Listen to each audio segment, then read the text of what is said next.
मैंने बहुत सारे ऐसे भक्त देखे हैं, बहुत सारे ऐसे स्पिरिचुअल लोग देखे हैं जो अपने आप को बहुत स्पिरिचुअल बताते हैं, भगवान की पूजा में दिन रात लगे रहते हैं, लेकिन फिर भी उनका इमोशनल बैलेंस नहीं होता।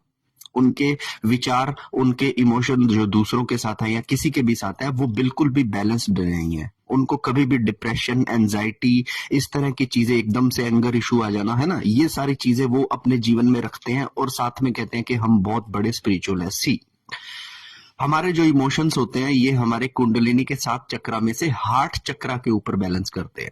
हमारा हार्ट चक्रा हमारे सीने में होता है, यहाँ पे हमारा हार्ट चक्रा बताया जाता है। और कहते हैं कि जब जब हमारे इमोशन इनबैलेंस होते हैं, एंगर इश्यू, एंजाइटी, डिप्रेशन जैसी चीजें जब जब हम फेस करते हैं, तो ये हमारे अलाइनमेंट की खराब होने का एक सबूत है कि हमारा हार्ट चक्रा प्रॉपर ओपन्ड नहीं है। क्योंकि जब हमारा हार्ट चक्रा प्रॉपर ओपन्ड होगा, हम कंप्लेंट नहीं करेंगे, हम एंगर नहीं करेंगे, हम डिप्रेस नहीं होंगे, हम बस चीजों को खड़े होकर देखेंगे। हमारे ऊपर बाहरी किसी भी चीज का, किसी भी बात का हमारे ऊपर प्रभाव नहीं पड़ेगा।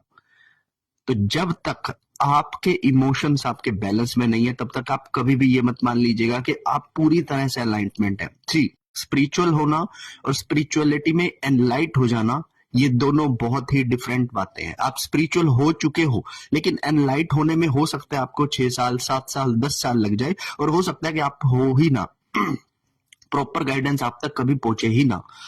तो जितने भी लोग अपने आप को भक्त और भक्ति में लीन रखने वाले लोग हैं, इन लोगों से मेरा खास कहना है कि आप चाहे पूजा पाठ, मंत्र जाप, हवन, व्रत, अनुष्ठान, इन सब पर तो ध्यान दे ही दे, साथ में हमारे इमोशनल बैलेंस पर जरूर ध्यान दे। अत्यधिक किसी से लगाव हो जाना, अत्यधिक किसी से नफरत हो जाना, अचानक से लगाव हो जाना, अचानक से नफरत हो जाना, ये चीजें हमारे लिए पॉइजन ही होती है हमेशा।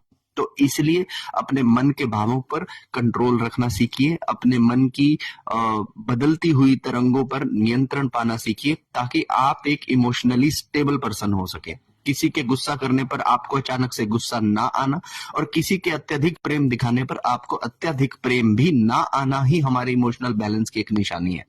गलत को गलत और सही को सही कहना, लेकिन अपने भीतर में ढिंढोरा ना पीटना। तो अगर आपके आसपास में भी, या फिर आप भी स्पिरिचुअलिटी के अंदर अगर जाना चाहते हैं और एनलाइट होना चाहते हैं, तो सबसे पहले आपको अपने इमोशनल बैलेंस को लेकर आना पड़ेगा। हर हर महादेव।